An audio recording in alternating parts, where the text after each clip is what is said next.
A captivating story of redemption, love, passion, and new beginnings. She was a virgin, but she gave in to a wealthy widower's request for a one-night stand. What seemed like a forbidden desire turned out to be a dark pact capable of changing, or destroying, their lives forever. Watch this story until the end. You'll be amazed by its story.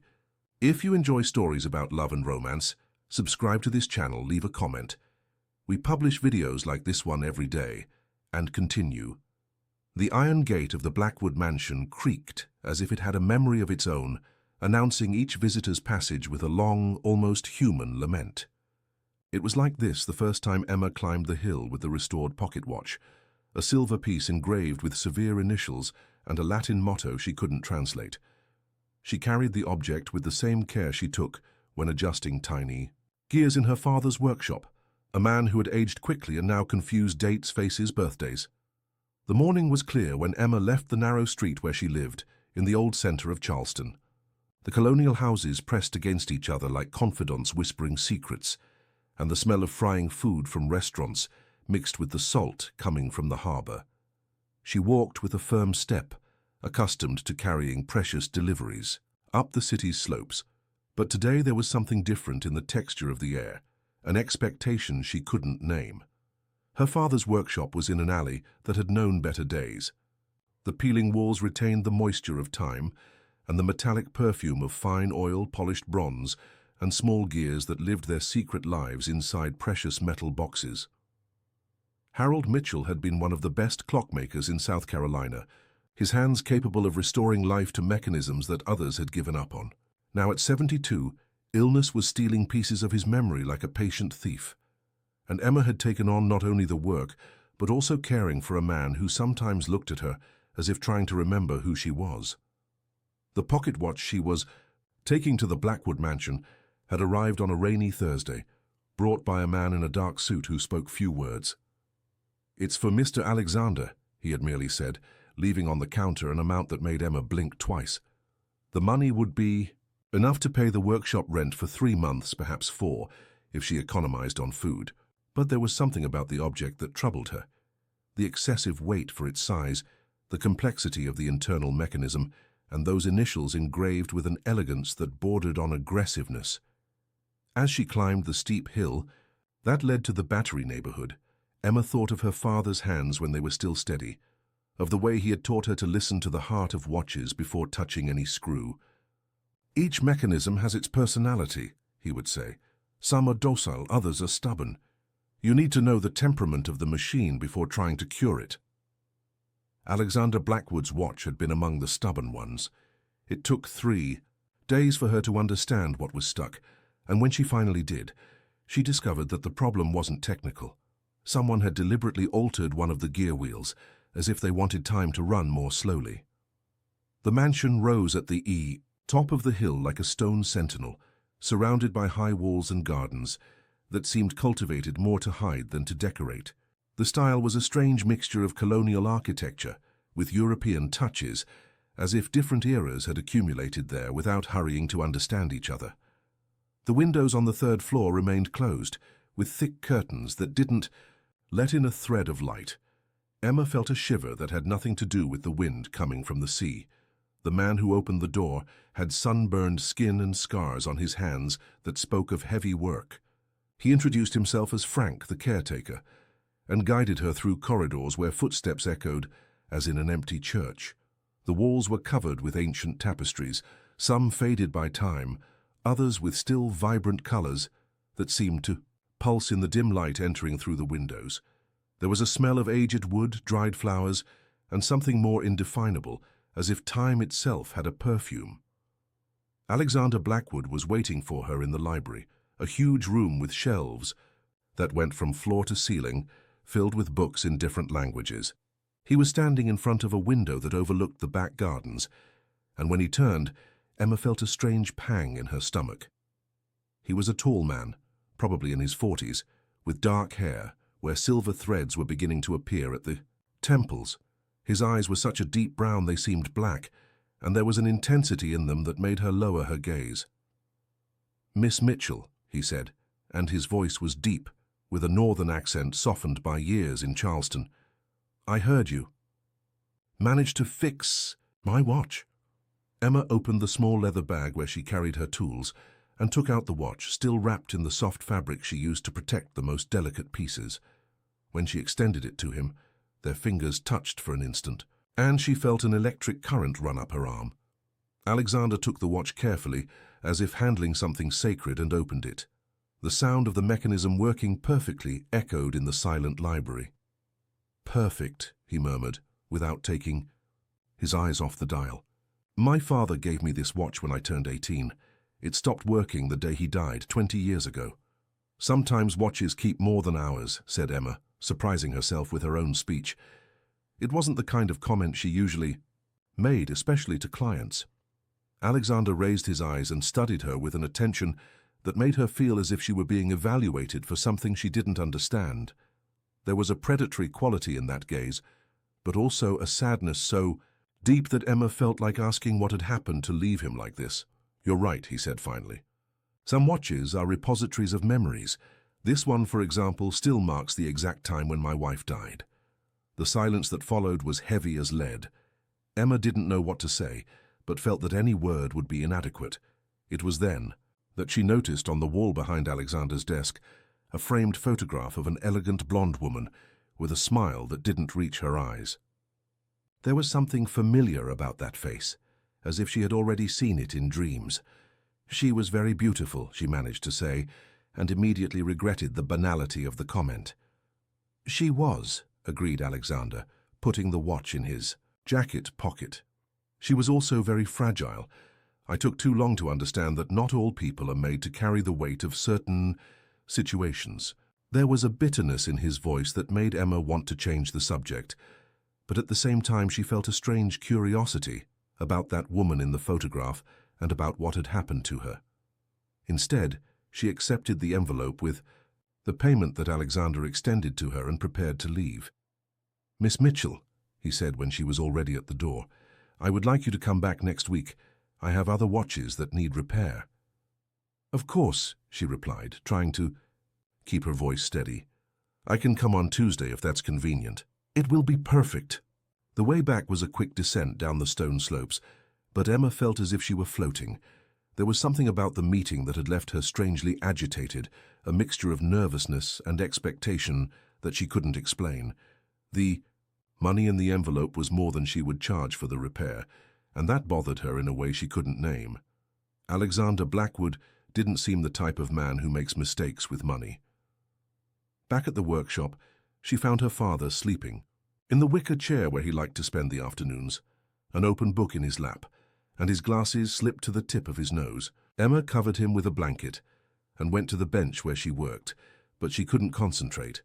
Her hands trembled slightly as she organized the tools, and she caught herself thinking about Alexander's dark eyes, about the way he had touched the watch, as if it were a relic. The afternoon passed slowly, punctuated only by the ticking of watches awaiting repair on the shelves. Each sound seemed to echo the beating of her heart, which was still racing for reasons she preferred not to investigate. When the sun began to set, painting the sky orange and pink, her father woke up and looked at her in confusion. "Who are you, girl?" he asked, and Emma felt her heart tighten. "I'm Emma, Dad, your daughter." Harold blinked a few times as if trying to sharpen a blurred image, and then smiled. "Ah, yes, Emma, my clever girl. Did you fix the rich man's watch?" "Yes, I did." "Beware of rich men, my daughter. They always want more than they're paying for." Her father's words echoed in Emma's mind throughout the night. She tossed and turned in the narrow bed of the small room at the back of the workshop, unable to stop thinking about the morning's meeting. There was something about Alexander Blackwood that attracted and frightened her at the same time, an intensity she had never experienced before. At 26, Emma had had few relationships, all with simple and predictable men who treated her as if she were made of porcelain. The idea of getting involved with someone like Alexander Blackwood, someone clearly accustomed to getting what he wanted, was both terrifying and exciting. The following Tuesday, Emma climbed the hill again, this time carrying a small case with her most specialized tools. She had spent the weekend researching Alexander Blackwood at the municipal library and discovered that he owned an import and export company inherited from his father, which had business throughout the South. She also discovered that his wife had died 3 years earlier in an accident that the newspapers vaguely described as a fatal fall. The details were scarce, as if someone had made a point of keeping the story away from curious eyes. This time it was Alexander himself who opened the door. He was dressed more casually, with a white linen shirt and dark pants, but the intensity of his gaze remained the same. He led her to a room on the second floor that she hadn't seen before, smaller than the library but equally elegant. There was an antique mahogany desk in the center, and on it a collection of watches in different states of preservation. "These belong to my grandfather," explained Alexander, picking up a clock with a bronze case. He was obsessed with measuring time. He said punctuality was the only form of courtesy that really mattered. Emma examined the clock carefully, immediately noticing that the problem was more complex than she had expected. The internal mechanism had been damaged by moisture, and several pieces would need to be replaced. It would be a job of weeks, not days. "It will take some work," she said, looking at Alexander. "Some parts are very damaged. I can get replacements, but it will take time." "Time is what I have," he replied, and there was something in the way he said this that made Emma look up. Alexander was observing her with that same intensity from their first meeting, as if he were trying to decipher an enigma. "I would like you to work here at the mansion. I can prepare a temporary studio for you. It would be more convenient." Emma felt the blood warm in her veins. The suggestion was completely irregular, almost indecent. A single woman did not stay alone in a widower's house, especially a man like Alexander Blackwood. But there was something in the proposal that tempted her in a way she couldn't explain. "I don't know if it would be appropriate," she said, trying to keep her voice steady. "I understand your concerns," said Alexander, approaching her in a way that made Emma smell the masculine perfume mixed with something that smelled of leather and wood. "But I can guarantee that you will always be safe here. Frank and his wife live on the property, and I travel frequently on business. Most of the time you would be working alone." There was something in his voice that suggested he wasn't being completely honest about his intentions, but Emma discovered that this didn't bother her as much as it should. In fact, the idea of spending days in this mysterious mansion, surrounded by secrets and ancient watches, was almost irresistible. "I would need to talk to my father," she said finally. "Naturally. And of course the payment would correspond to the time dedicated." When Alexander mentioned the amount, Emma almost choked. It was 3 times more than she would earn in an entire month at the workshop.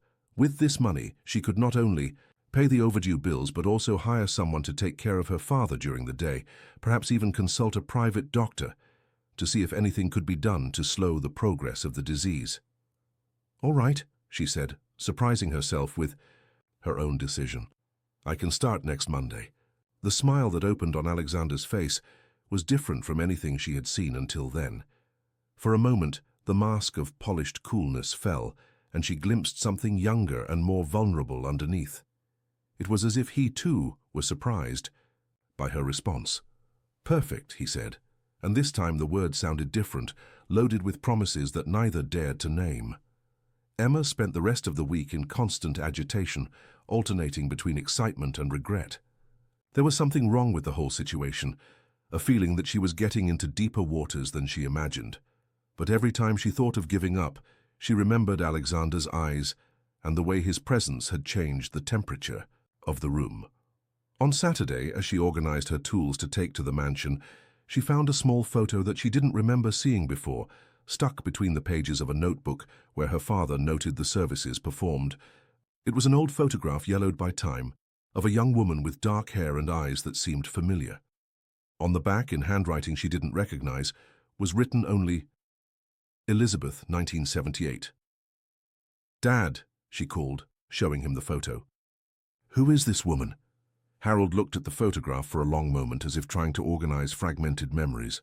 "I don't know," he said finally. "I've never seen this person in my life."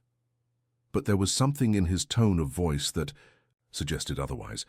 a hesitation that Emma knew well. It was the same hesitation he showed when trying to remember where he had put a tool or which customer had brought a particular watch. The difference was that, this time, it seemed like he was deliberately hiding something. Emma kept the photograph in her wallet, with the strange feeling that it would be important later. She didn't know why she thought this, but she had learned to trust her instincts, especially when it came to mysteries involving people she preferred not to understand completely. On Sunday night, Emma could hardly sleep. In the morning, she would be at the Blackwood mansion, starting a job that she knew was much more than a simple watch repair.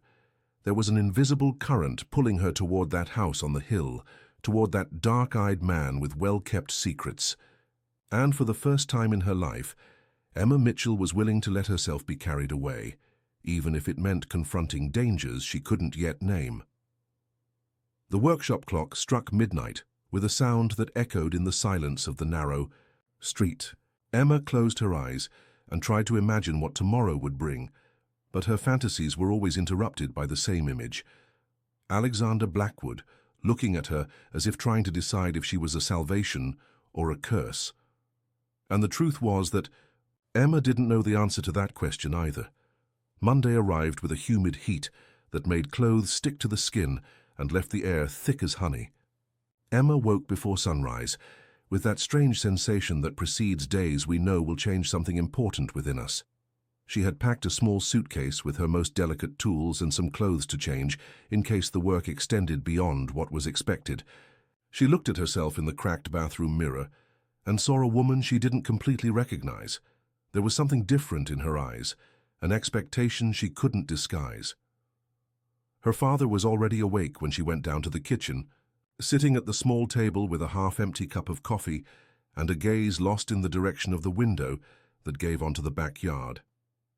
There were days when Harold woke up lucid, as if the disease took a break to let him breathe, and Emma always hoped they would be precisely the days when she needed to talk to him about important things. "Dad, remember I said I was going to work. Away from home for a few weeks?" she asked, pouring herself coffee in the glass cup she had used since childhood. Harold looked at her with the clear eyes that had lost some of their brightness but still retained the intelligence that had made her fall in love with the complex mechanisms of watches. He nodded slowly, as if organizing the information in his mind before answering. "The rich man on the hill," he said, and there was something in his voice that Emma couldn't interpret. "You like him." It wasn't a question, it was a statement, and Emma felt her face heat up. "It's not that, Dad, it's just work." "Girl," said Harold, extending his hand to touch his daughter's face, "I may be losing my memory, but I'm not blind. You've been different since you went to that house. Be careful not to get hurt."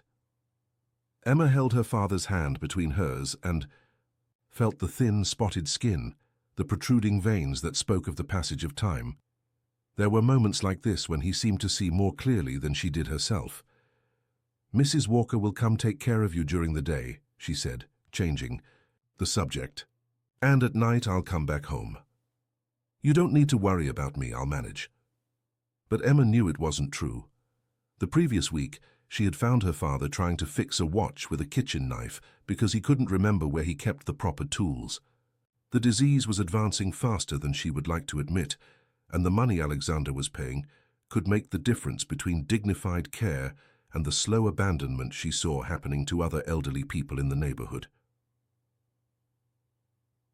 Mrs. Walker arrived punctually at 7 in the morning, a round and maternal woman who had been caring for the elderly for more than 20 years and had the gift of making anyone feel safe in her presence.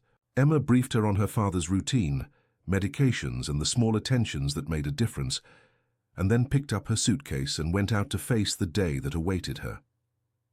The climb to the Blackwood mansion seemed longer than the other, times perhaps because Emma was walking more slowly, savoring the last moments before plunging into a situation she knew to be much more complex than a simple repair job. The streets of Charleston were beginning to wake up, street vendors organizing their merchandise, children going to school with impeccable uniforms despite the poverty of the houses, women sweeping the sidewalks while talking to neighbors. It was a familiar and predictable world, completely different from the universe she was walking toward. The mansion gate opened before she even rang the bell, as if someone were waiting for her arrival.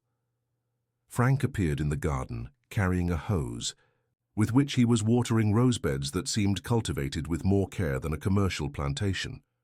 He was a man in his 50s, with sunburned skin and calloused hands that spoke of a lifetime of manual labor. When he saw Emma, he made a respectful nod but kept a certain distance, as if he knew exactly what his place was in the hierarchy of the house. "Good morning, Miss Emma," he said, drying his hands on a cloth he carried on his belt. "The boss is waiting for you in the library." "Thank you, Frank, and please just call me Emma." The man smiled, but it was a cautious smile, as if he wasn't sure he could accept the informality. "As you wish." Emma followed the stone path that led to the main entrance, noticing details that had escaped in previous visits. The gardens were truly magnificent, with a variety of plants that seemed to have been chosen not only for beauty, but also for fragrance. There were jasmines, roses, some fruit trees, and closer to the house beds of aromatic herbs that filled the air with fragrances reminiscent of spices and teas. But there were also areas that seemed abandoned, as if care for the property were selective, concentrated only in places that could be seen from the main windows. Alexander was waiting for her in the library, but he wasn't alone. There was a woman with him, elegant and well-dressed, whom Emma calculated to be in her early 40s. She was blonde, with hair tied in a perfect bun, and wore a navy blue dress that probably cost more than Emma earned in 6 months. When Emma entered, the woman examined her from head to toe with the kind of look that evaluates not only appearance, but also social position and the possible threats a person might represent. "Emma," said Alexander, rising from the armchair where he was sitting, "I want to introduce you to Victoria Reynolds, an old family friend." Victoria extended her hand with a smile that didn't reach her eyes, and Emma immediately noticed the perfect nails, the expensive rings, and the French perfume that must have cost a fortune. "A pleasure," said Victoria, with an accent that mixed refined northern tones with European inflections. "Alexander told me you're a very talented artisan." There was something in her tone of voice that made Emma feel as if she were being diminished, as if the word artisan were a euphemism for something less respectable. But she smiled and shook the extended hand firmly. "I'm a clockmaker," she corrected gently. "And you, what do you work with?" "Oh, I don't work," said Victoria with a laugh that sounded artificial. "My husband takes care of the family business. I dedicate myself to charity work and social events." Emma nodded politely, but didn't miss the way Victoria looked at Alexander when she said, "my husband," as if marking territory. There was a familiarity between them that went beyond friendship, an intimacy made of looks and silences that spoke of a shared history. "Victoria was just leaving," said Alexander, with a tone that made it clear the visit had extended beyond what was desired. "We had some business matters to resolve." "Of course," said Victoria, picking up a leather bag that cost more than a popular car. "But don't forget what we discussed, Alexander. Some situations require more discretion than others." She kissed Alexander's face with a familiarity that made Emma feel a pang of something she preferred not to identify as jealousy, waved coldly to Emma, and left the library with steps that echoed in the corridor like warning heels. "Old family friend?" asked Emma when they were alone, trying to keep a casual tone but not completely hiding her curiosity. "Victoria knew my wife in college," explained Alexander, heading to the table where he had left the watches that needed repair. "They were very close. After Catherine died, Victoria took upon herself the mission of taking care of me, as if it were a responsibility she had inherited." "I see," said Emma, although she didn't completely understand. There were layers in that situation that she still couldn't decipher, but the feeling was that Victoria didn't approve of her presence there. Alexander led Emma to a room on the second floor that had been transformed into a temporary studio. There was a large table with good lighting, a comfortable chair, and all her tools already organized exactly as she liked. It was evident that he had paid attention to details, and Emma felt both touched by the consideration and uncomfortable with the intimacy it implied. "I hope it's adequate," he said, observing her reaction. "It's perfect," replied Emma, running her fingers over the smooth surface of the table. "How did you know how I like to organize my tools?" "I observed when you worked in your father's workshop." The answer was given casually, but Emma realized that Alexander had paid more attention to her than he had let on. The idea that he had been interested enough in her to notice such small details was both exciting and slightly disturbing. "I'll let you work," he said, heading for the door. "If you need anything, Frank will be around. I have a meeting in the city and won't be back until late afternoon." When Emma was alone, she felt the strangeness of being in that house without Alexander's presence. It was as if the environments had been organized around him, and his absence left everything slightly displaced. But there was also a freedom in this solitude, the possibility to explore and observe without feeling constantly evaluated. She began to work on the bronze clock that Alexander had shown her the week before, a complex mechanism that required all her concentration. There was something meditative about the process of carefully disassembling each piece, cleaning it, examining it for damage, and then putting it back in the right place. It was like surgery, but on a minuscule scale, and Emma always felt more centered when her hands were busy with this kind of work. Around noon, a woman she hadn't seen before brought a snack, delicate sandwiches, acerola juice, and some sweets that seemed to have come from an expensive confectionery. The woman introduced herself as Martha, Frank's wife, and had the same respectful but cautious manner as her husband. "Do you need anything else?" asked Martha, organizing the plates on a tray. "No, thank you, everything is very good," replied Emma. "You take very good care of this house." Martha smiled, but there was something reserved in her expression, as if she wasn't sure how much she could talk. "We've worked here for almost 15 years, she said finally, "since before the boss got married." "Did you know his wife?" The chill question came out before Emma could control herself, and she saw Martha harden slightly. "Yes, I did. Mrs. Catherine was a very beautiful young woman, very delicate." There was something in her tone of voice that suggested more than was being said, but before Emma could ask another question, Martha was already heading for the door. "If you need anything, just call," she said, and left the room, leaving Emma with more questions than answers. The afternoon passed quickly as Emma worked. The bronze clock proved to be even more complex than she had imagined, with a repeater mechanism that had been damaged by moisture and required several replacement parts. It would be a job of at least 2 weeks, perhaps 3. The more she examined Alexander's watches, the more she realized that they all had something in common. They had been deliberately altered, as if someone wanted time to run differently in each of them. When the sun began to lower, Emma heard the sound of a car coming up the steep road that led to the mansion. A few minutes later, Alexander appeared at the studio door, still wearing the dark suit he had worn for the meeting in the city, but with the tie loosened and an expression of tiredness that made him look younger and more vulnerable. "How was the first day?" he asked, approaching the table to see the work she had done. "Complex," replied Emma, showing the pieces she had disassembled. "This clock has a very sophisticated mechanism. Whoever made the alterations knew exactly what they were doing." Alexander tensed. "Alterations?" "Yes.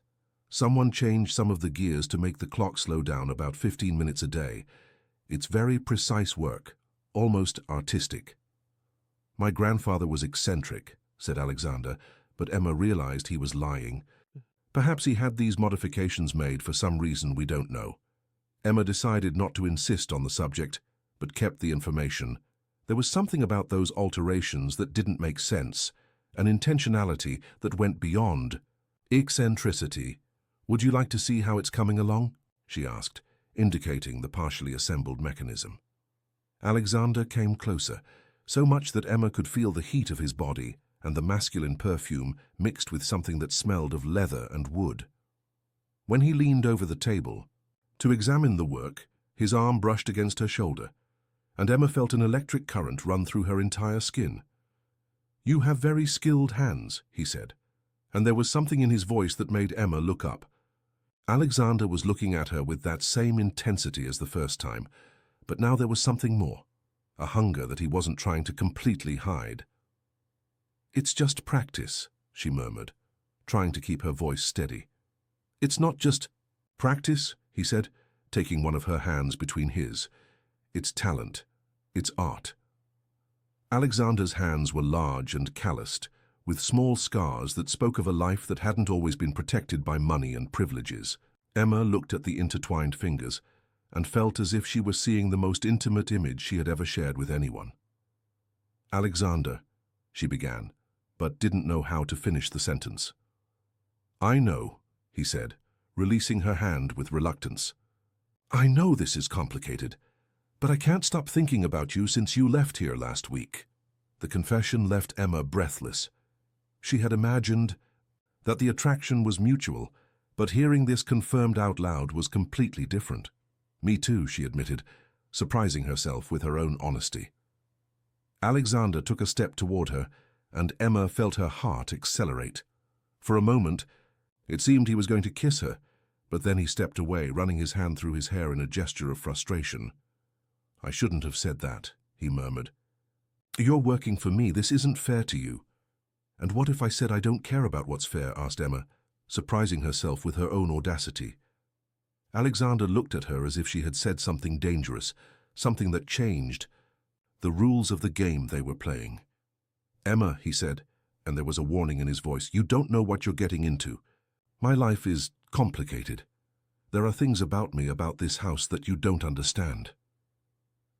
"Then explain to me," she said, taking a step toward him. "Tell me what's happening here." For a moment, it seemed that Alexander was going to speak, that he was going to lower his defenses and tell everything she wanted to know, but then something changed in his expression, as if a door had closed. "I can't," he said simply. "Not yet." The silence that followed was charged with tension, but it wasn't uncomfortable. It was the kind of silence that exists between two people who know that something important is happening, even if they don't know exactly what. "I should go home," said Emma finally, beginning to organize her tools. "Of course," agreed Alexander, but there was reluctance in his voice. "Frank can take you." "No need, I like to walk." When Emma was ready to leave, Alexander accompanied her to the main door. Night had fallen quickly, as happens in southern climates, and the city lights shone in the distance like fallen stars. "Emma," he said when she was already in the garden, "what happened today? The conversation we had, I would like it to stay between us." "Of course," she replied, but the request bothered her. There was something that sounded more like an order than a request. The way back home was a quick descent down the stone streets, but Emma walked slowly, savoring the night breeze and organizing her thoughts. There was a difference between imagining that something could happen and knowing that it was going to happen, and she was certain that she had crossed that line. The attraction between her and Alexander was real and intense, but there were layers of complication that she still couldn't completely understand. When she arrived home, she found her father and Mrs. Walker watching a show on the small television. In the living room, Harold seemed calm and lucid, laughing at the dramatic situations unfolding on the screen, and Emma felt a pang of relief. There were days when she feared coming back and finding her father in a crisis of confusion or agitation. "How was work, my dear?" asked Mrs. Walker, rising from the armchair. "Good," replied Emma. "It will be a long job, but interesting." "Is the man handsome?" asked Mrs. Walker with a mischievous smile. She was a woman who believed that love could cure almost everything, and was always trying to convince Emma to date. "Mrs. Walker," protested Emma, feeling her face heat up. "See, he is handsome," said the woman, laughing. "Be careful not to fall in love, girl. A rich man is trouble for a poor girl." The words echoed in Emma's mind as she prepared the simple dinner she would share with her father. There was truth in that, warning, a popular wisdom that came from generations of women who had learned to distrust promises that seemed too good to be true. But there was also the possibility that this time it would be different. After her father went to sleep, Emma stayed awake in the narrow bed, looking at the cracked ceiling and thinking about the day that had passed. There was something in The Blackwood mansion that went beyond the attraction she felt for Alexander, something that pulled her like a magnet. It was as if the house had its own personality, secrets that whispered in the empty corridors, and memories that refused to disappear.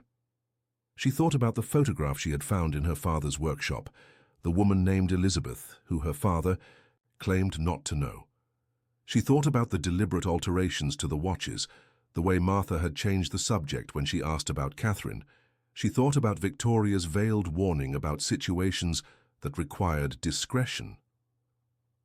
Mystery was unfolding around her, and Emma knew she was about to become part of it, whether she wanted to or not. The only question was whether she was prepared for the consequences of what she might discover. Outside, the night wind made the tree branches creak like voices whispering secrets, and Emma fell asleep with the sensation that her life had definitely changed that day, although she didn't yet know exactly how or why. The following week passed in a strange routine of expectation and discoveries. Emma arrived at the mansion every morning, finding Alexander in the library or in the office, always impeccably dressed, always with that look that seemed to want to say something he couldn't verbalize.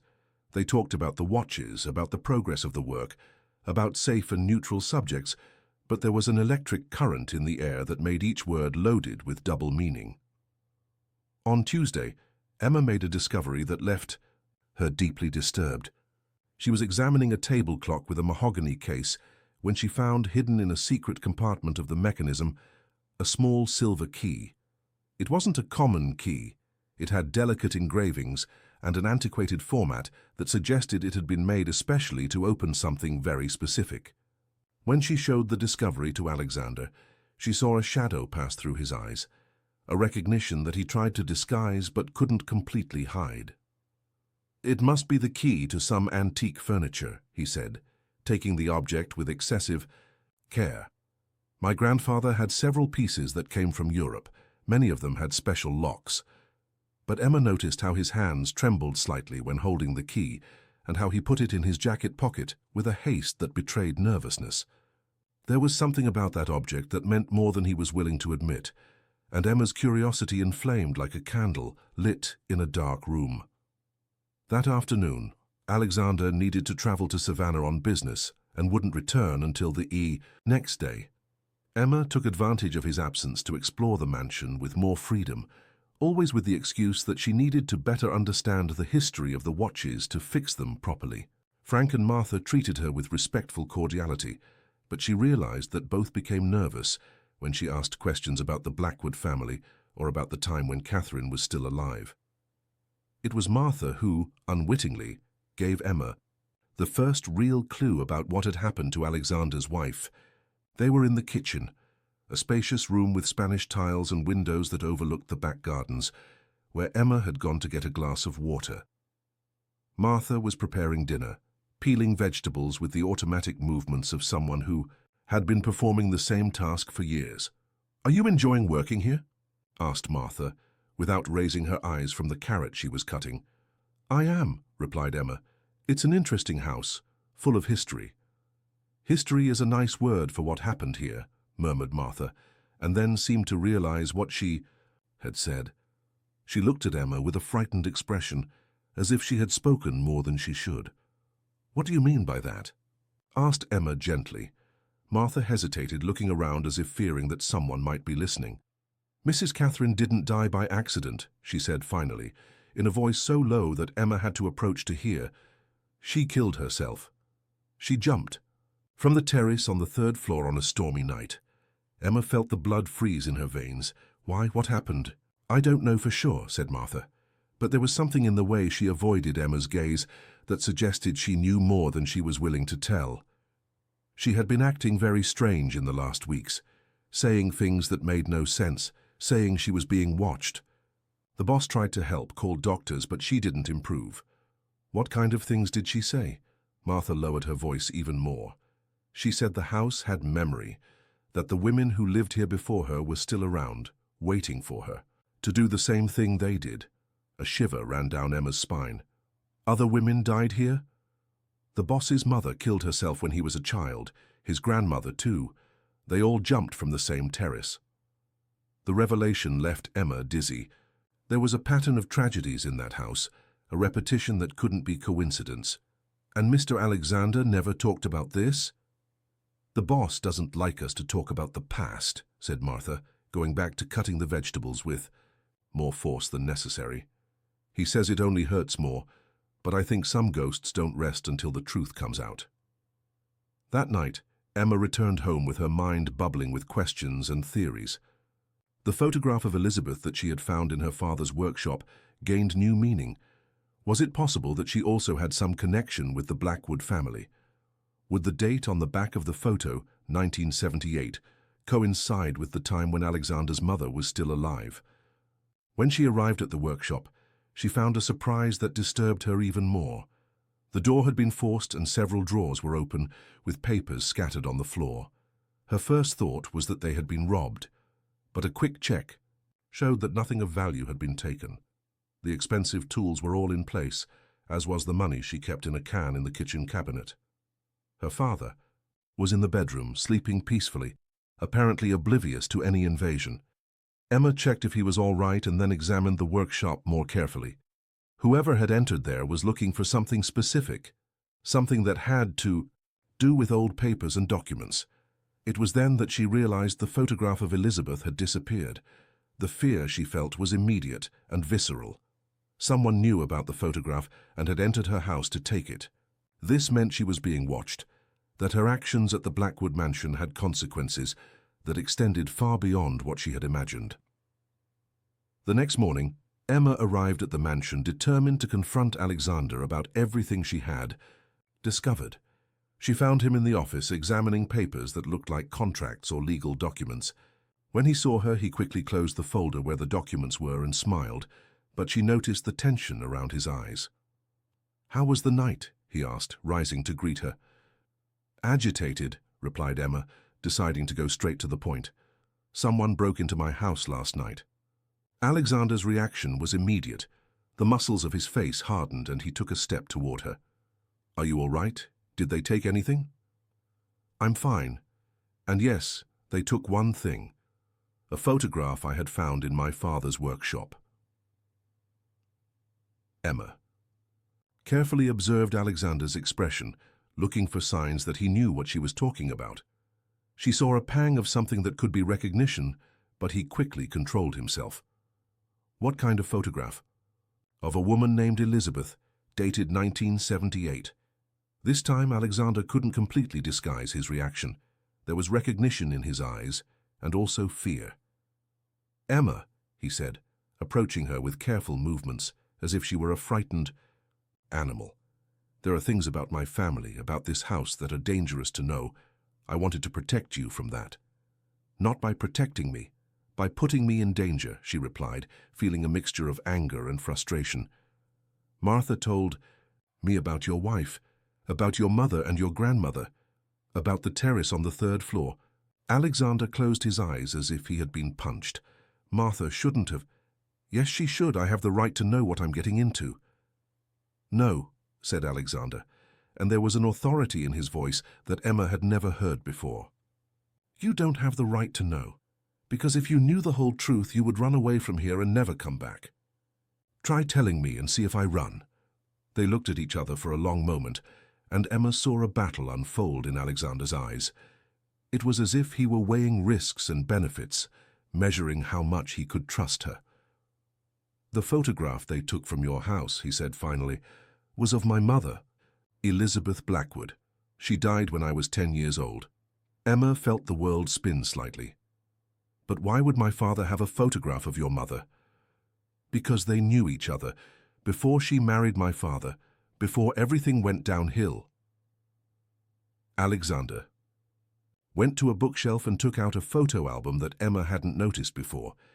He opened to a specific page and showed a photograph in faded colors, a group of young people at a party, all smiling at the camera. In the center, a beautiful woman with dark hair, the same one from the photograph that had disappeared from the workshop. Next to her, a young man whom Emma immediately recognized as her father, 40 years younger. "They dated for 2 years," explained Alexander, observing Emma's reaction. My father told me this years later, when I was already an adult. He said that Elizabeth had chosen money instead of love, but I always suspected there was more to the story. Emma took the album with trembling hands, studying the photograph. There was an evident intimacy between her father and Elizabeth, a complicity that spoke of deep feelings. "So that's why you chose me to fix your watches," she said, and it wasn't a question. "Because of the connection between our parents." The beginning, yes," admitted Alexander. "When I learned that Harold Mitchell had a clockmaker daughter, I was curious. I wanted to know what the daughter of the man my mother had loved before becoming a Blackwood was like. And now—" Alexander approached her, so much that Emma could see the small lines around his eyes, the almost imperceptible scars that spoke of a life that wasn't always easy. "Now it has nothing to do with our parents," he said, raising his hand to touch her face. "Now it has to do with the fact that I can't stop thinking about you, that you make me feel things I thought I would never feel again." The touch of his fingers on Emma's skin was like fire. She closed her eyes and allowed herself to feel the sensation for a moment before moving away. "And Catherine, did your wife know about my father and your mother?" The question made Alexander step back, as if she had hit a painful spot. Catherine discovered about Elizabeth and Harold a few weeks before she died. She found old letters, photographs. She started asking questions, imagining connections that didn't exist. What kind of connections? Alexander hesitated, as if he were deciding how much more he could reveal. Catherine was mentally fragile. She suffered from depression, from paranoia. When she discovered about the romance between my mother and your father, she began to believe there was a curse on the family, that the Blackwood women were condemned to repeat the mistakes of the past. And you? Do you believe that? "I believe that some people create their own curses," said Alexander with bitterness. Catherine convinced herself that she was going to die the same way as my mother and my grandmother, and she ended up doing exactly that. Emma absorbed this information, trying to organize everything in her mind. There was a disturbing logic to the story, a series of coincidences that could be interpreted as destiny or as self-imposed tragedy. "And now you're involved with the daughter of the man your mother loved," she said. "Don't you see the irony in that?" "I see the possibility of redemption," replied Alexander, approaching her again. "I see the chance that this time love will overcome fear." Before Emma could respond, he kissed her. It wasn't a gentle or hesitant kiss. It was a kiss that spoke of repressed hunger, of sleepless nights thinking about what he couldn't have, of a desire that had grown in the shadow until it became irresistible. Emma felt her knees weaken and leaned on him, responding to the kiss with an intensity that surprised her. When they finally separated, both were breathing heavily. Emma looked into Alexander's eyes and saw something that frightened and excited her at the same time, a determination that bordered on obsession. "Emma," he said, with a hoarse voice, "I know this is complicated, that there are risks involved, but I can no longer pretend that you are just someone who works for me. And I can no longer pretend that I'm here just for the work," she admitted. They kissed again, this time more slowly, exploring sensations that had been carefully avoided for weeks. Alexander's hands found Emma's hair, undoing the simple bun she wore to work. Her hands explored the muscles of his back through the thin shirt, discovering a body that was more athletic than formal clothes let on. It was the sound of footsteps in the corridor that made them abruptly separate. Alexander moved away from Emma with reluctance, smoothing his hair and trying to recompose his formal appearance. Emma tried to redo the bun, but her hands were shaking, and she couldn't properly secure her hair. Frank appeared at the office, door with a carefully neutral expression, but Emma realized that he noticed the charged atmosphere in the environment. "Sorry to interrupt, boss," he said, "but Mrs. Victoria is here, says it's urgent." Alexander murmured something that sounded like a curse word, but quickly controlled himself. "Tell her I'm in a meeting." "She insists, sir. Says she has important information about some delicate matters." Emma saw Alexander visibly harden. There was a silent communication between him and Frank, an understanding about things she couldn't decipher. "All right," said Alexander finally. "Tell her I'll be down in 5 minutes."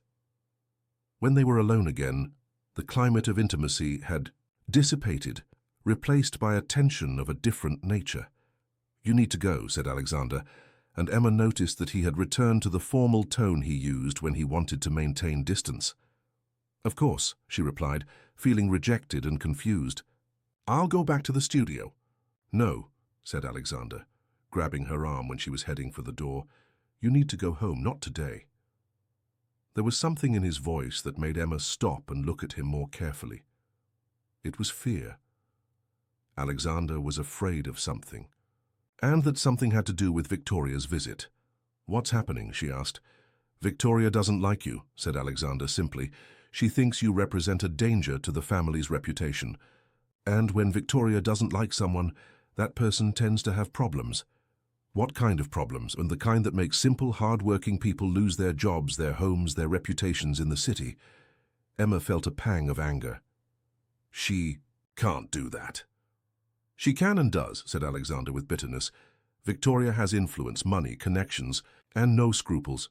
And you're going to let her?" The question hung in the air between them, loaded with multiple meanings. It was a question about power, about choices, about how far Alexander was willing to go to protect her. "I'll do whatever is necessary to keep you safe," he said finally. But Emma realized that he hadn't really answered the question. There was a difference between keeping her safe and protecting the relationship that was beginning between them, and that difference could make all the difference in the world. Emma left the mansion with more questions than answers, but also with the certainty that she had passed a point of no return. The kiss she had shared with Alexander had changed something fundamental between them, created an intimacy that couldn't be undone. But there was also the threat represented by Victoria, a woman who clearly saw Emma as an obstacle to be removed. The way back home was long and lonely, punctuated by a growing sensation that she was being watched. Twice, Emma looked back and had the impression of seeing a figure in the shadow, but when she stopped to look better, she saw nothing. It might have been paranoia, but after the invasion of her house, she wasn't willing to take risks. When she arrived at the workshop, she found her father sitting at the workbench, fiddling with a broken watch with fingers that no longer had the firmness of before. There was something touching about the image, a man fighting against the disease that was stealing his most precious skills, trying to hold on to what remained of his professional identity.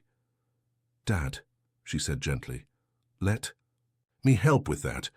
Harold raised his eyes to her, and for a moment Emma saw a lucidity that was becoming increasingly rare.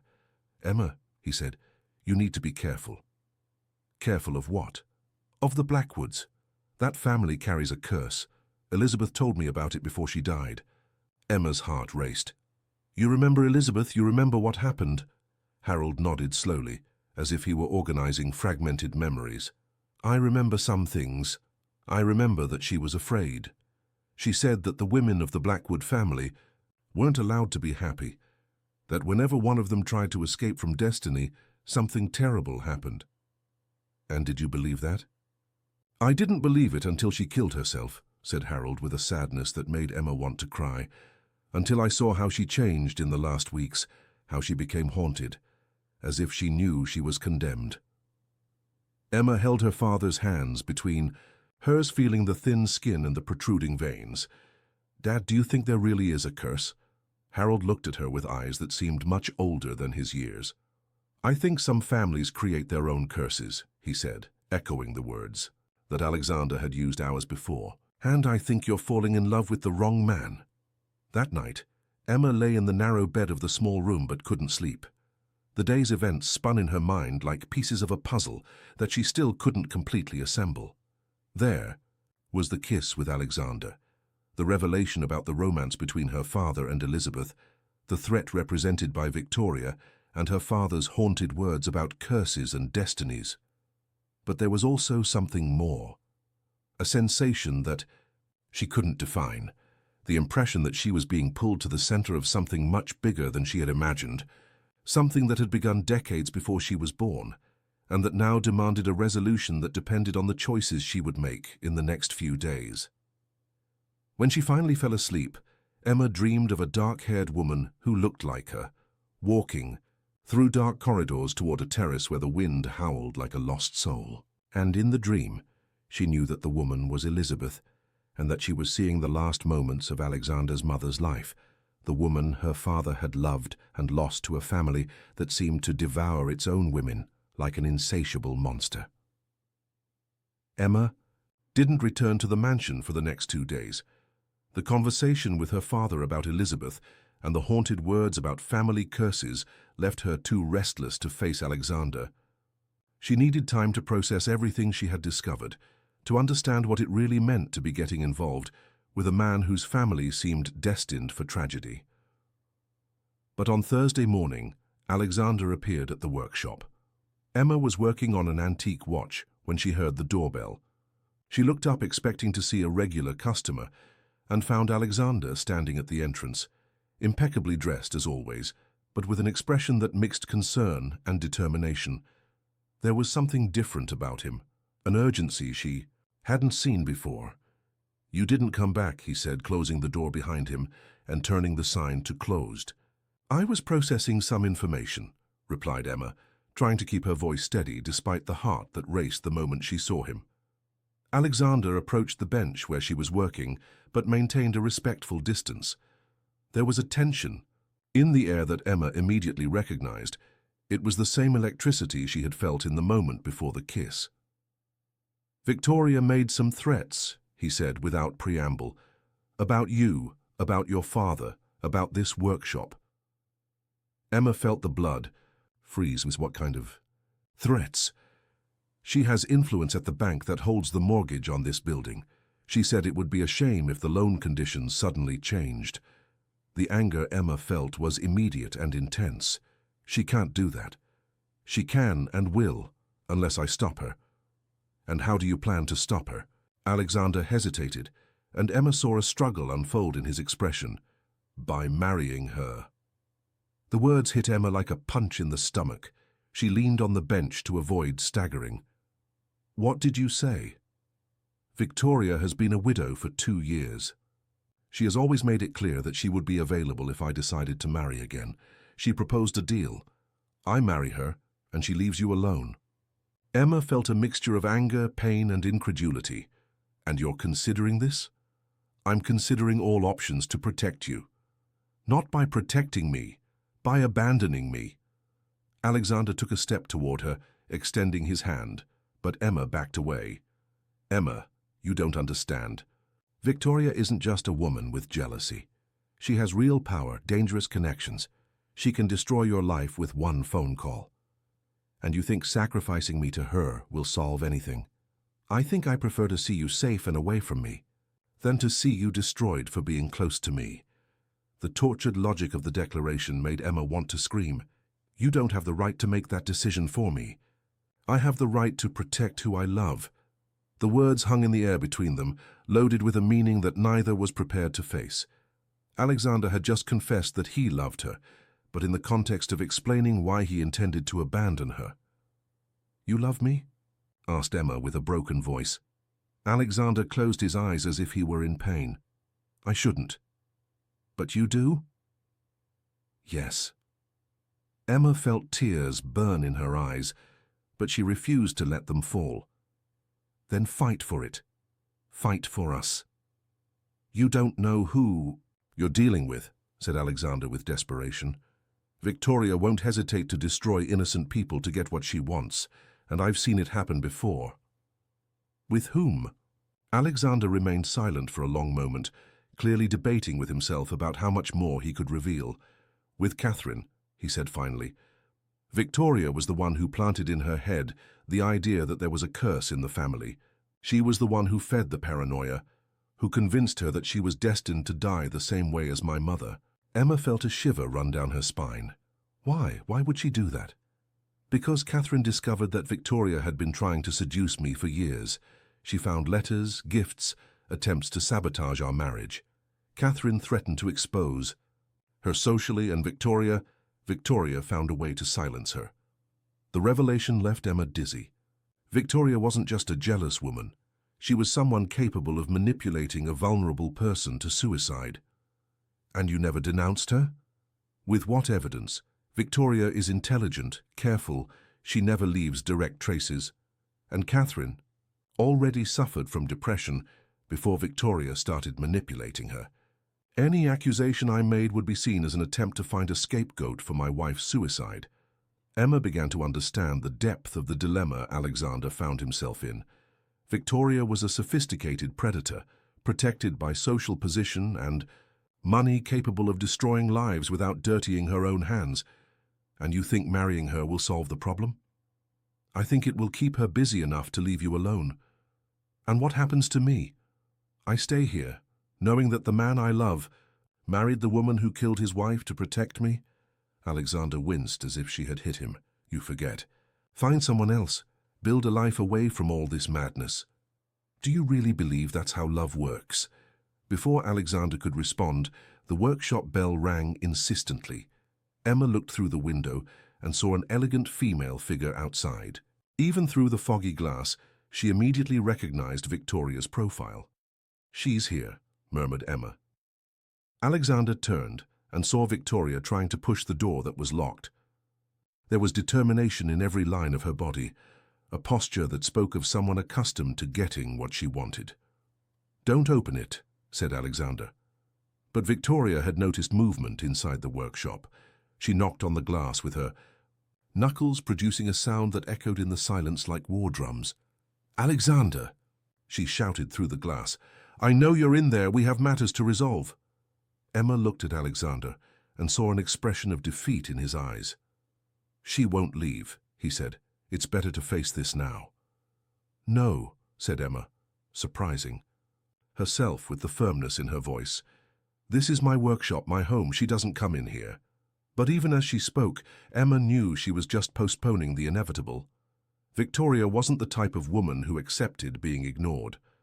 The solution came from an unexpected source. The back door of the workshop opened and Harold appeared, wearing pajamas and with the confused expression of someone who had just woken from a nap. Emma, what's happening? Why is there a woman screaming at our door? Harold stopped when he saw Alexander, and Emma saw a series of emotions pass over her father's face. Confusion, recognition, and finally, a deep sadness. You look just like her, murmured Harold, looking at Alexander. Just like Elizabeth when she was young. Alexander approached the older man with caution. Mr. Mitchell, it's an honor to meet you. Honor, repeated Harold, as if he were testing the taste of the word. I don't know if it's honor when you're here because of my daughter. And there's a furious woman knocking at our door. Outside, Victoria had stopped knocking, but Emma could see her through the window, walking back and forth like a caged animal. Dad, said Emma gently, go back to the room. We'll resolve this. No, said Harold, with a firmness that surprised everyone. That woman out there is a Reynolds. I recognize the car, the posture. That family has always brought problems to those who get involved with the Blackwoods. Alexander looked at Harold with renewed attention. You know the Reynolds family. I knew her father, Charles Reynolds. He was a partner of your grandfather in some businesses, a man without scruples who didn't hesitate to destroy whoever stood in the way of his profits. Emma saw Alexander absorb this information, connecting dots he hadn't considered before. And Victoria? The daughter takes after the father, said Harold with simplicity. Elizabeth told me some things about her, even when we were young. She said that Victoria always wanted everything others had, especially if she couldn't buy it. At that moment, the sound of breaking glass echoed through the workshop. Victoria had thrown a stone at the window, creating a web of cracks that spread like brittle ice. Now she got our attention, said Emma with bitter irony. Alexander headed for the door with determination. I'm going to talk to her. Not alone, said Emma, following him. Emma. Not alone, she repeated, with a firmness that admitted no discussion. They opened the door together, and Victoria turned to them with a smile that was pure predation. Finally, she said, smoothing her dress as if breaking a workshop window were a perfectly normal social activity. Alexander, darling, we need to talk. About what? Asked Alexander, keeping Emma slightly behind him. About the consequences of you ignoring sensible proposals. said Victoria, but her eyes were fixed on Emma. "And about how certain people need to learn what their place is in society." "My place is by his side," said Emma, taking a step forward despite Alexander's hand on her arm trying to hold her back. Victoria laughed, a sound that froze Emma's blood. "Your naivety is almost touching," she said. "Do you really think you can compete with me? A woman without education, without money, without social position?" "I can compete in things that matter," replied Emma, "like honesty, loyalty, and not being a manipulative murderer." Victoria's smile froze. "Be careful with your accusations, dear. Defamation can be very expensive. The truth isn't defamation." "Prove it," challenged Victoria. "Prove that I did anything beyond being a concerned friend about Catherine's well-being." Emma realized she was treading on dangerous ground, but the anger she felt was greater than prudence. "Catherine left a diary," she said, inventing on the spot. "Documenting all your conversations, all your suggestions about curses and destinies." It was a desperate bluff, but it worked. Emma saw Victoria's face pale slightly before she controlled herself. "Interesting," said Victoria slowly. "And where would this supposed diary be?" "In a safe place," replied Emma, keeping her voice steady despite her racing heart. Victoria studied Emma's face for a long moment, clearly trying to determine if she was lying. "Well," she said finally, "I think we'll have to accelerate some processes." She turned to Alexander with an expression that mixed charm and threat. "Alexander, darling, you have until Sunday to make your decision. After that, I can't guarantee that innocent people won't get hurt. And if I refuse?" "Then Miss Emma will discover how difficult it is to live in a city where no one wants to do business with her family, where banks cancel loans, suppliers refuse services, and customers simply disappear." The threat was clear and specific. Victoria had enough power to destroy not only Emma, but the entire support network that kept the workshop functioning. "And my father?" asked Emma. "A sick man who did nothing to anyone?" "Accidents happen," said Victoria with false sadness, "especially with elderly people who get confused easily. It would be a shame if he got lost on a cold night, or forgot to take his medications." The threat against Harold made Emma see red. She took a step toward Victoria, but Alexander held her back. "You're a monster," said Emma, with her voice trembling with anger. "I'm a woman who gets what she wants," corrected Victoria, "and who protects what is hers." "Alexander isn't yours." "Not yet," agreed Victoria with a smile that made Emma want to hit her. "But he will be. Because unlike you, I understand that sometimes love requires sacrifices." She turned to Alexander. "One last time. Sunday, darling, the church charity event. It will be the perfect place to announce our engagement. Everyone who matters will be there to congratulate us." Victoria headed for the luxury car she had parked in front of the workshop, but stopped before getting in. "Oh, and Emma," she said without turning around, "if this diary really exists, I suggest you keep it well hidden. It would be a shame if something happened to it, or to whoever possesses it." She got into the car and left, leaving Emma and Alexander standing on the sidewalk among the pieces of broken glass from the window. "She's serious," said Alexander with an empty voice. "About everything." "I know," replied Emma, "and that's exactly why we can't let her win. Emma, you don't understand the power she has, and you don't understand the power we have together." Alexander looked at her as if she had gone mad. "What power?" "We don't have money, influence, connection. We have the truth, and we have something she never had, the ability to truly love." That night, after Alexander left with the reluctant promise that he would think of alternatives to marrying Victoria, Emma stayed alone in the workshop, swept up the glass shards, and tried to think of a solution. The bluff about Catherine's diary had bought time, but it had also transformed a vague threat into a mortal urgency. Harold appeared in the room with a cup of tea for her, moving with the careful slowness of someone who doesn't completely trust his own legs. "Dad, you should be sleeping." "I can't sleep knowing my daughter is in danger," he said, sitting in the old chair where he used to work, "and knowing that I can help." "How?" Harold was silent for a moment, as if he were organizing fragmented memories. The diary you mentioned to that woman. Catherine really had one. Emma almost dropped the cup of tea. How do you know that? Because she sought me out 2 weeks before she died. She brought some watches to repair, but that wasn't what she really wanted. She was desperate to talk to someone, and I was the only person in the city who knew the story between Elizabeth and Harold. And she talked about Victoria? She talked about a woman who was trying to drive her crazy, who whispered things about curses and destinies, who planted doubts about her husband's love. Catherine was documenting everything, trying to prove to herself that she wasn't imagining things.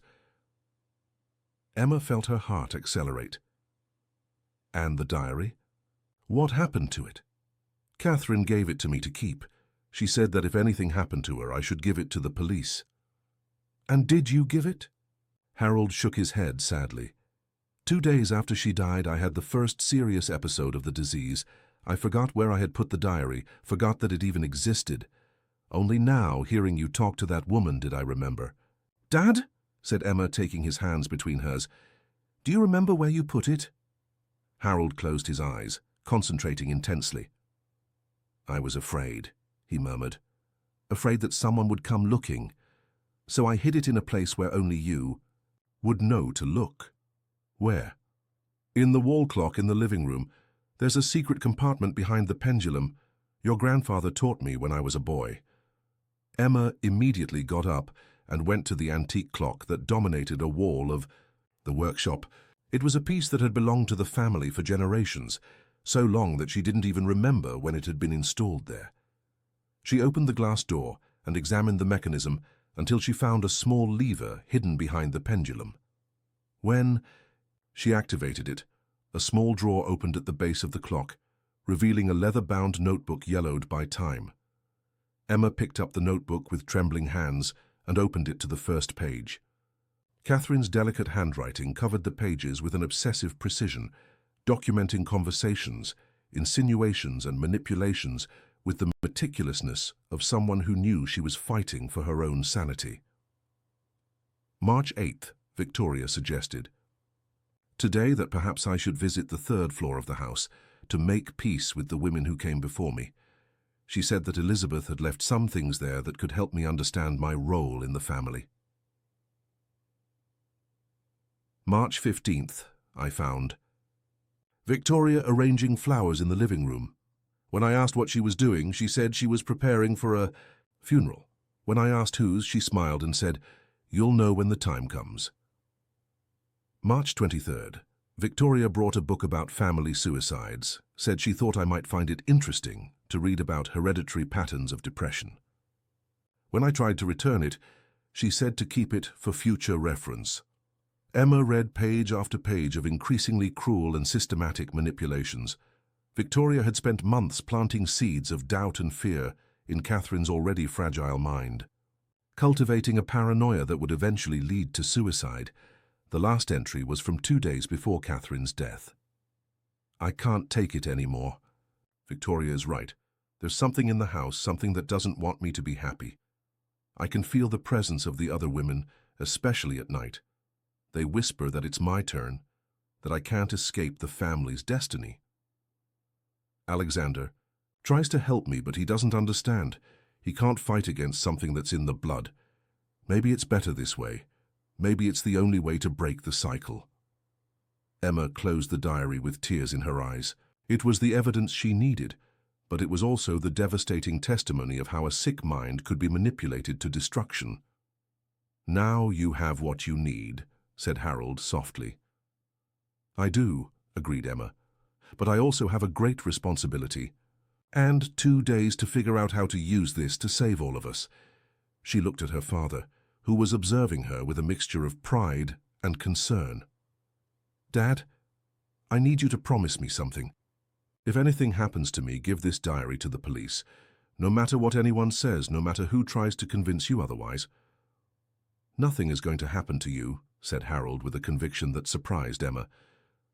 "You're strong like your mother was. And unlike Elizabeth, you're not alone in this fight." Emma hugged her father, feeling the fragility of the body that had once been strong, but also feeling the love and determination that still pulsed in him. She had the weapon she needed to face Victoria, but she knew that using it would be like lighting a fuse. Once it started, there would be no turning back. There were 2 days left until Sunday, 2 days to decide if she was willing to declare war against one of the most powerful families in the city. And 2 days to discover if the love she felt for Alexander was strong enough to survive the storm that was about to descend on all of them. On Friday morning, Emma woke up with an iron determination pulsing in her veins. Catherine's diary was hidden in a toolbox in the bedroom, protected by layers of fabric and by her own resolution not to let the truth die with one more woman. She had spent the night reading and rereading each entry, memorizing details that could save not only her relationship with Alexander, but also other women who might cross Victoria's path in the future. She didn't go to the mansion that day. Instead, she made a decision that frightened her with its own audacity. She was going to look for allies. Victoria might have money and influence, but Emma had something that no amount of power could buy. The absolute truth about a crime that had been committed in broad daylight, protected only by the veneer of social respectability. Her first stop was at the police station downtown. The sheriff was a man in his 50s, with grey hair and a belly that spoke of many heavy meals and few physical activities. When Emma entered his office, he greeted her with the distant courtesy reserved for common people who came to report minor problems. "How can I help you, miss?" he asked, indicating an uncomfortable chair on the other side of the desk. "I want to report a murder," said Emma without preamble. The sheriff raised his eyes from the papers he was examining, suddenly more interested. "A murder? Of whom? When?" "Catherine Blackwood, 3 years ago. Officially it was suicide, but I have evidence that she was systematically manipulated to death by Victoria Reynolds." The change in the sheriff's expression was immediate and disturbing. The interested attention disappeared, replaced by a caution that bordered on fear. "Miss, these are very serious accusations against a very respected family." "That's exactly why I'm here," interrupted Emma. "Because when respected people commit crimes, only the police can bring justice. And what evidence do you have of these allegations?" Emma opened her bag and took out a copy of some pages from the diary that she had made the night before. She extended the papers to the sheriff, observing as he read. She saw the exact moment when his expression changed. First surprise, then concern, and finally something that looked very much like fear. "Where did you get this?" he asked, returning. "The papers as if they burned." "Catherine herself gave it to me before she died," lied Emma. "She asked me to deliver it to the police if anything happened to her." "And why did it take 3 years to bring this here?" Emma had prepared this answer. "Because I was afraid. The Reynolds family has a lot of power in this city, but now Victoria is trying to do the same thing to me, and I can no longer stay silent." The sheriff was silent for a long moment, clearly weighing options that Emma couldn't guess. "Miss," he said finally, "I'm going to be honest with you. Victoria Reynolds has made substantial donations to this station in recent years. Equipment, renovations, even scholarships. For police officers' children, it would be complicated to investigate accusations against her, based only on a diary that could have been forged." Emma felt the blood boil. "Are you telling me she bought the police?" "I'm telling you that we live in a complex society, where relationships and favors matter as much as evidence. And if I went to the press?" The sheriff's smile was unpleasant. "The local newspaper also receives generous donations from the Reynolds family. And you're a clockmaker without resources against one of the most powerful women in the city. Who do you think they'll believe?" Emma left the police station with a mixture of anger and despair. Victoria had built such an effective protection network that even clear evidence of crime couldn't penetrate it. But this only increased her determination. If the system was corrupted, she would have to find another way to bring justice. Her second stop was at the municipal library, where she sought out Nancy Wilson, the librarian who had always known all the city's secrets. Nancy was a woman in her 60s, thin as a dry branch but with eyes that sparkled with intelligence and curiosity.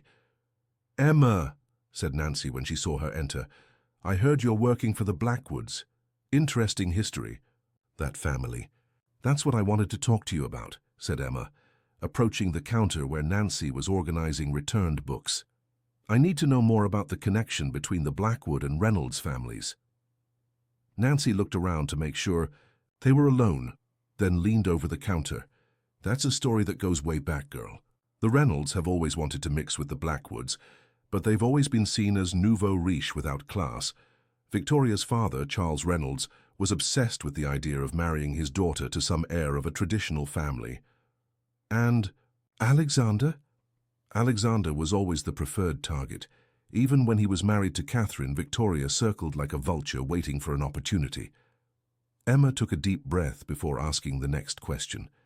Mrs. Wilson, do you believe that Victoria would be capable of killing to get what she wants? Nancy was very quiet for a moment, studying Emma's face. Why are you asking that question? Emma decided to trust the woman she had known since childhood, because I have evidence that she manipulated Catherine Blackwood to suicide. And now, she's trying to do the same thing to me. Nancy's eyes widened. What kind of evidence? Emma showed some pages of the diary, observing as Nancy read with growing horror. My God, murmured the librarian, this is diabolical. And probable? Completely probable. Victoria has always been calculating. Even when we were young, she had a frightening ability to manipulate people to get what she wanted. Can you help me? Nancy hesitated. How? Do you know anyone in the press in Charleston or Atlanta? Any journalist who isn't in the Reynolds family's pocket? Nancy thought for a moment. I know a young reporter who works for an online newspaper, Jessica Morgan. She specializes in exposing corruption and abuse of power. And, from what I know, she's not afraid to face powerful people. Can you give me her contact? I can, but Emma, are you sure about what you're doing? Once this becomes public, there's no going back. There's no going back anyway, agreed Emma, because if I do nothing, on Sunday, Alexander will marry a murderer to protect me, and I'll spend the rest of my life knowing I could have stopped it. Nancy wrote Jessica's number on a piece of paper and handed it to Emma. Be careful, girl, and remember, sometimes the truth isn't enough. Sometimes you need luck, too. Emma left the library with a new sense of purpose. She called Jessica Morgan from a public phone and arranged a meeting for late afternoon at a discreet cafe downtown. Jessica was a young woman, perhaps in her 30s, with curly hair and eyes that sparkled with intelligence and professional skepticism. When Emma began to tell her story, she saw the woman's interest progressively increase. Do you have the original diary? Asked Jessica after hearing everything. I do. And witnesses that Catherine was being manipulated. The caretaker and the housekeeper of the mansion know some things, and my father has memories of conversations with Catherine before she died. Jessica made quick notes in a notebook. Emma, this is an explosive story. If we can prove that Victoria Reynolds manipulated a woman to suicide, this will destroy not only her, but the entire corruption network that allows people like her to operate with impunity. So you'll publish it? I'll investigate first. I need more sources, more evidence, but yes, if everything is confirmed, this story will come out, probably as early as Monday. Emma felt a mixture of relief and terror. And if she tries to stop us? Let her try, said Jessica, with a fierce smile. I'm not a vulnerable woman like Catherine was, and I'm not alone either. I have editors, lawyers, and a protection network that people like Victoria can't easily buy or intimidate. When Emma left the cafe, it was already night, and the streets of Charleston shone with lights reflected in the stones wet from a light rain. She felt more hopeful than in days, but also more dangerous. She had set in motion forces that she could no longer control, and she knew that Victoria would not remain passive when she discovered what was happening. She arrived home to find Alexander waiting at the workshop door. He was leaning against the wall, smoking a cigarette with nervous movements, and when he saw her, he threw it on the ground and came to meet her. "Where have you been?" he asked, and there was an urgency in his voice that frightened her. "Resolving some matters. Why?" "Because Victoria was at the mansion today. She asked questions about you, about your schedules, about where you might have gone. Emma felt a shiver. What kind of questions? The kind that suggests she suspects you're planning something. They entered the workshop together, and Emma quickly checked if everything was in place. The diary was still hidden, but there was a feeling in the air that left her uncomfortable, as if someone had been there in her absence. "Alexander," she said, making a sudden decision. "I need to tell you something." She went to get the diary and showed it to him, observing as he read some pages with growing horror and anger. "My God," he murmured, closing the notebook with hands that trembled. "She really did it. She killed Catherine. And she'll try to do the same thing to me if we don't stop her." Alexander looked at Emma with an expression that mixed admiration and fear. "What did you do today?" Emma told him about her visits to the police station, the library and the cafe, about the journalist who was going to investigate the story. She saw the emotions succeed each other on Alexander's face: surprise, fear, admiration, and finally, a fierce determination. "You're amazing," he said, pulling her into his arms, "and you're also completely crazy." "Crazy about you," she murmured against his chest. They kissed with an intensity that spoke not only of desire, but of desperation. It was the kiss of two people who knew they might not have many opportunities to be together, who were about to face a storm that could destroy them. Alexander's hands found Emma's hair, undoing the bun she wore to work. Her hands explored his, back through his shirt, feeling the muscles tense with worry and repressed desire. "Emma," he murmured against her lips. "If anything goes wrong, if Victoria manages to separate us, she won't succeed," said Emma with a conviction she didn't know she possessed. "Because this time, she's not dealing with an isolated and vulnerable woman. She's dealing with me, and I won't let myself be broken." They made love right there in the workshop, on the bench where Emma fixed watches, surrounded by the rhythmic ticking of the time machines that continued their secret lives even in the midst of human passion. It was a desperate and tender union at the same time, made of urgency and silent promises that they would fight together against anything that tried to separate them. Afterward, lying on the small sofa that Harold used to nap on, Emma and Alexander made plans for Sunday.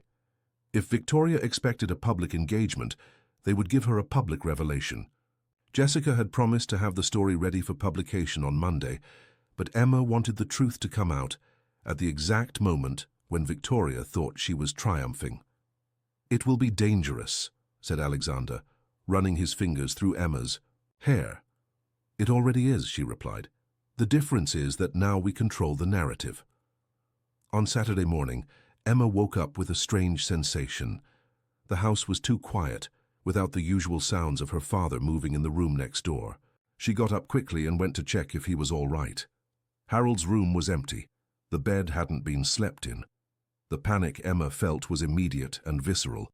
She ran through the house calling for her father, checking all the rooms, the backyard, the workshop. There was no sign of him anywhere. It was then that she saw the note on the kitchen table, written in handwriting she didn't recognize. "Your father is safe, for now.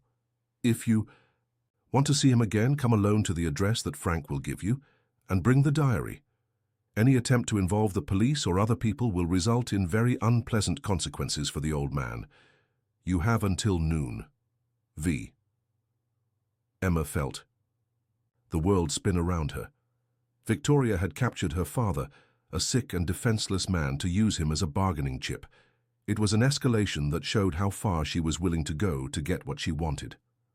The phone rang, and Emma answered. With trembling hands, "Emma?" It was Frank's voice. "I need to talk to you. It's about your father. Where is he?" "In the abandoned warehouse in the port area, Water Street, number 47. But Emma, don't come alone. It's a trap. She said she'll hurt him if I bring anyone." "And she'll hurt him anyway if you come alone. I've known this woman for years, girl. She doesn't leave witnesses." Emma hung up the phone and stood in the middle of the kitchen, trying to think of a solution that would save her father without jeopardizing everything. It was then that she realized it was no longer just about her and Alexander. It was about interrupting a pattern of violence that had begun with Elizabeth, continued with Catherine and now threatened to destroy more innocent lives. She took the diary, but she also took the small recorder she sometimes used to leave reminders for herself about complex repairs. If she was going to face Victoria, at least she would try to get additional evidence of what she was doing. She called Alexander and told him what had happened. He was silent for a moment that seemed eternal. "I'm coming with you," he said finally. "She said for me to go alone." "I don't care what she said. I'm not going to let you face this alone." Alexander. "Emma, I love you. I love you more than I've loved anyone in my life. If you die trying to save your father, I'll never forgive myself for not being there to protect you." The declaration of love came at the worst possible moment, but it also gave Emma the strength she needed for what she was about to do. "Then come," she said. "But we're going to do this our way. We're going to end this woman once and for all." They met at the Blackwood mansion, where they planned a strategy that was dangerous and desperate, but that could work if they had enough luck and courage. Jessica. Morgan was also contacted and agreed to be in the port area with a film crew, hidden but ready to document anything that happened. At noon, when the sun was at its peak and the heat made the city air heavy as honey, Emma and Alexander headed for the meeting that would change their lives forever. She carried the diary in a bag, but she also carried something Victoria didn't expect: the unwavering determination of a woman who had finally understood that some battles are worth fighting, regardless of the consequences. The warehouse on Water Street was a red brick building that had seen better days. The windows were broken, the walls covered with graffiti, and there was a smell of moisture and abandonment that made Emma remind of bad dreams. But somewhere in that forgotten place was her father, and that was all that mattered. She took a deep breath, held Alexander's hand firmly, and entered the building to face the final confrontation with the woman who had destroyed so many lives and who now threatened to destroy hers as well. There was no going back. It was time to find out if love really could defeat evil, or if some people were too powerful to be defeated by the simple truth. The interior of the warehouse was even more sinister than Emma had imagined.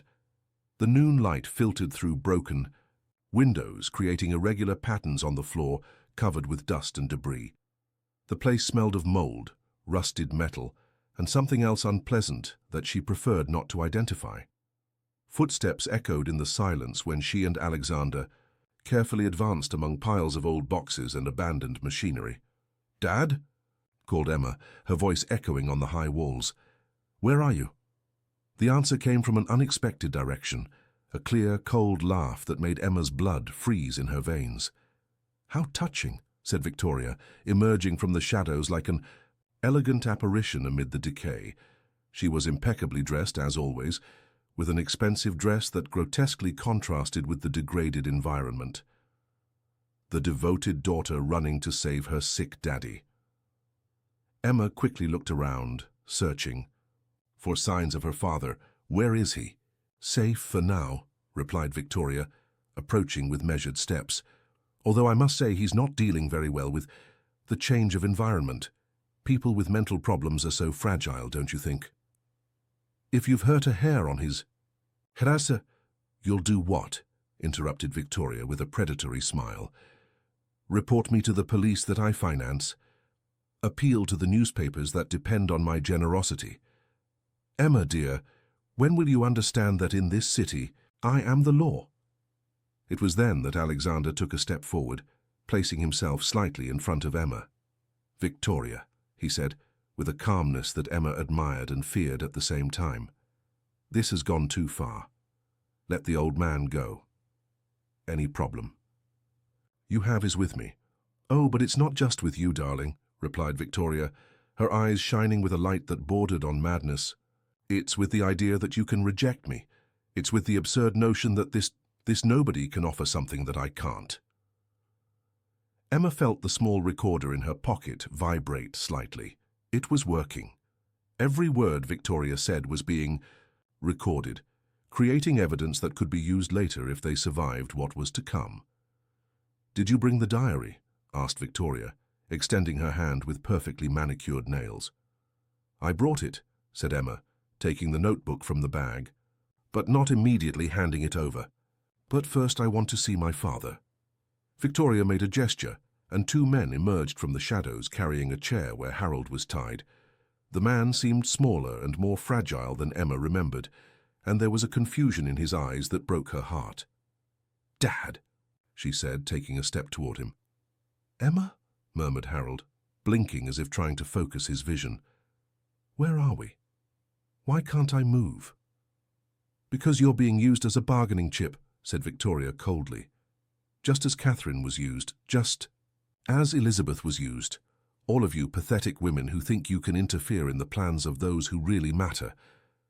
Emma felt an anger so pure and intense that for a moment she saw everything red, but she forced herself to maintain control. This was her only chance to get justice for Catherine, for Elizabeth, for all the women Victoria had destroyed. "You admit then," said Emma clearly, making sure that the recorder captured every word, "that you used Catherine, that you manipulated her until she killed herself." "Manipulated?" Victoria laughed again, a sound that echoed sinister in the empty space. "Catherine killed herself because she was weak, just as Elizabeth killed herself because she was weak. I simply accelerated processes that were already underway." "You planted ideas in their heads," continued Emma, keeping her voice steady. "About curses, about destinies. You made them believe they had no choice." "They had no choice," exploded Victoria, finally losing her carefully constructed composure. "None of you have. The Blackwoods belong to me. They always have. My family. Invested generations in this alliance." "People aren't investments," said Alexander, with a coldness in his voice that Emma had never heard before. "No? Then why do you always end up choosing money over love? Why do you always come back to me when things get difficult?" "Because you threaten the people I love," replied Alexander. "Because you're a predator who feeds on fear." "And because it works," said Victoria triumphantly. "Because in the end, men like you always choose the easiest path, always protect the patrimony instead of taking risks." Emma saw the exact moment when something changed in Alexander's expression. It was as if a mask had fallen, revealing a determination that Victoria hadn't calculated.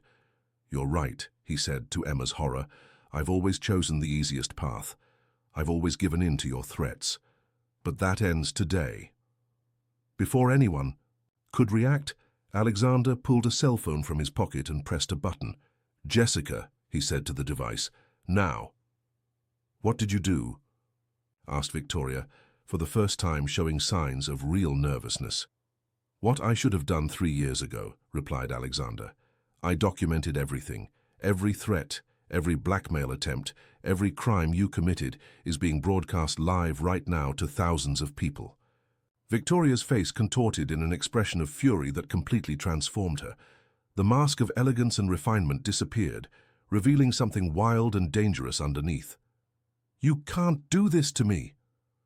"I already have," said Alexander, calmly. It was then that Emma heard voices outside the warehouse, several voices approaching rapidly. The cavalry had arrived, but Victoria still had cards to play. "If you destroy me," she said, pulling something that shone in the filtered light, a small but lethal knife, "I'll take at least one of you with me." She moved with surprising speed toward Harold, who was tied and defenseless in the chair. Emma screamed and threw herself forward, but Victoria was faster. The knife was inches from Harold's neck when a voice echoed from the other side of the warehouse. "Victoria Reynolds, you're under arrest." It was Jessica, accompanied by police officers that Emma didn't recognize. They weren't from the local station. They were from the state police, with bulletproof vests and guns in hand. "How?" murmured Victoria, momentarily distracted. It was the distraction Emma needed. She threw herself forward, knocking Victoria down and making the knife fly away. The two women rolled on the dusty floor, fighting with a ferocity that surprised all present. Emma discovered that she had strength she didn't know she possessed, strength born of accumulated anger and the determination to protect those she loved.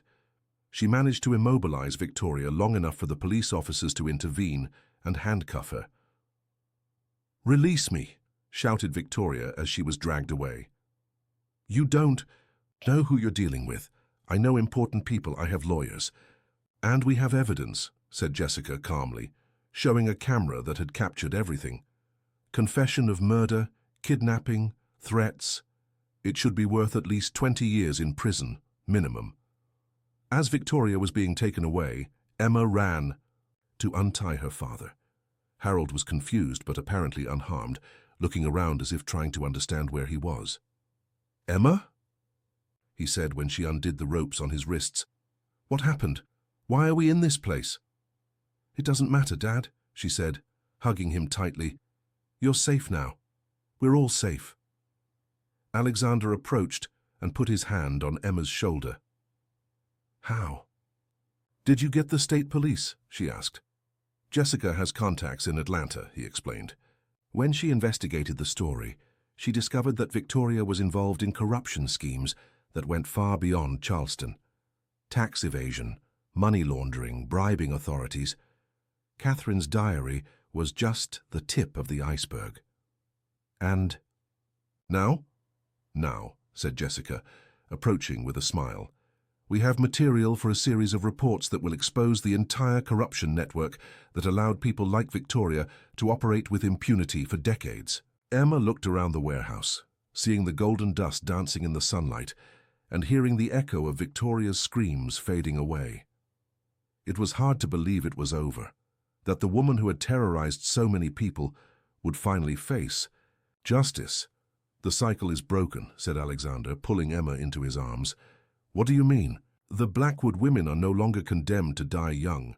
You proved it's possible to fight and win. That love can be stronger than fear." Emma kissed him right there, in the middle of the dusty warehouse, surrounded by police officers and journalists and debris from a battle that had lasted generations. It was a kiss that spoke of victory, of liberation, of futures that were now possible. 3 months later, Emma was in the garden of the Blackwood mansion, watching Alexander plant roses in an area that had been abandoned for years. He had insisted on transforming the property, on replacing painful memories with new beginnings. The 3rd floor had been opened for the first time in years, transformed into a studio where Emma worked on her most complex watches. The windows were always open now, letting in light and fresh air that swept away the shadows of the past. Harold lived with them, in a room on the 1st floor that had been adapted to his needs. Some days he was lucid and talked for hours about watches and mechanics. Other days he got confused, but he was always surrounded by care and affection. A private doctor visited regularly, and an experimental treatment was slowing the progress of the disease. "How are the roses?" asked Emma, approaching Alexander, who was kneeling in the newly turned soil. "Growing," he replied, cleaning his dirty hands on the old pants he wore for gardening. "Just like us." Emma smiled, running her hand over the simple engagement ring he had given her a month before. It wasn't an expensive or ostentatious ring. It was a delicate piece that he himself had commissioned, with a small watch engraved on the side. "Marking the time we have together," he had said when he proposed. To her, Victoria's trial had been a national scandal. The revelations about the corruption network she commanded brought down politicians, judges, and businessmen in 3 states. She was sentenced to 25 years in prison, with no possibility of parole for the first 15 years. Jessica won a journalism award for the series of reports and used the recognition to create an organization that investigated power abuses against vulnerable women. "What are you thinking about?" asked Alexander, noting Emma's distant expression. "About how everything has changed," she said. 6 months ago I was fixing watches in a small workshop, concerned only with taking care of my father and paying the bills.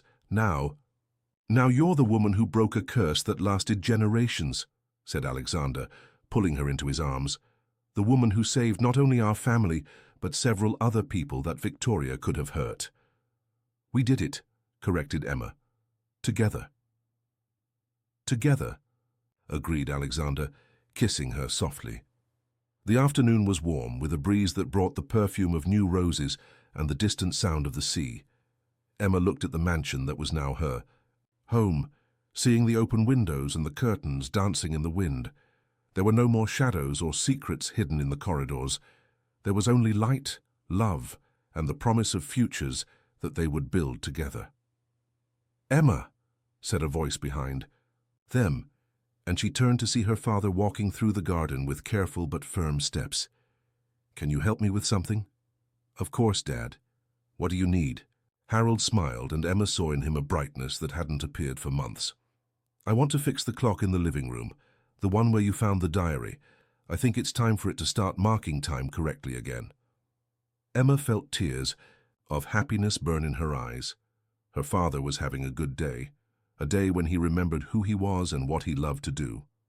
"Let's fix it together," she said, taking his hand. "And can I help?" asked Alexander.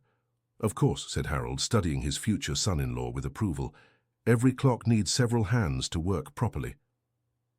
They walked together to the house, 3 generations united by love and the determination to create something beautiful from the broken pieces of the past. Emma looked back one last time, seeing the garden where Alexander was planting roses and remembering that the best beginnings sometimes come from the most difficult endings. 6 months later, on a December morning when Charleston shone under the tropical sun, Emma Mitchell married Alexander Blackwood in the gardens of the mansion. It was a simple ceremony, with few guests but much love. Jessica was the maid of honor. Frank and Martha cried with emotion, and Harold walked his daughter to the altar with firm steps and clear eyes of pride. "Do you promise to love each other?" said the priest. "In sickness and in health, in wealth and in poverty, in all circumstances that life may bring?" "We promise," they said together, their voices mixing like instruments in a symphony. When they kissed as husband and wife, the bell of the small nearby church rang 12 times, marking not only the hour but the beginning of a new story. A story where love had overcome fear, where truth had triumphed over lies, and where 2 people who had faced the shadows of the past walked together toward the light. Emma looked at the wristwatch that Alexander had given her as a wedding gift, an antique piece that had belonged to his mother, restored with all care. On the back, a new engraving replaced the old one, Tempus Novus Incipit, a new time begins. And it really did begin. For them. For the mansion that no longer held dark secrets. For a family that had learned that some curses exist only as long as we allow them to control our choices. Emma and Alexander danced their first dance as a couple to the sound of a song that spoke of second chances and new beginnings. Around them, the guests smiled and applauded, but they only had eyes for each other. "No regrets?" asked Alexander, twirling her gently. "None," replied Emma, resting her head on his shoulder. "You?" "Just one," said Alexander, and Emma raised her head to look at him with concern. "Which one?" "Not having had the courage to fight for you from the first day," he said, smiling, "but I promise to make up for that by loving you with everything. I have for the rest of our life." When the music ended and the guests dispersed for dinner, Emma and Alexander remained alone in the garden for a moment.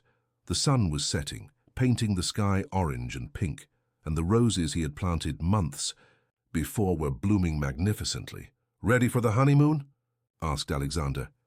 "Ready for the rest of life," corrected Emma. They walked hand in hand toward the house, passing by the sundial that Alexander had installed in the center of the garden. The bronze plaque on the base had an inscription they had chosen together: "Love is the only measure of time that truly matters." And there, in the golden light of the Charleston evening, with the perfume of roses in the air and the sound of happy laughter coming from the party, Emma Blackwood, she still surprised herself with the new surname, knew with absolute certainty that she had found not only the love of her life, but also herself. She had fought against a predator, saved a family, broken a cycle of violence, and discovered a strength she didn't know she possessed.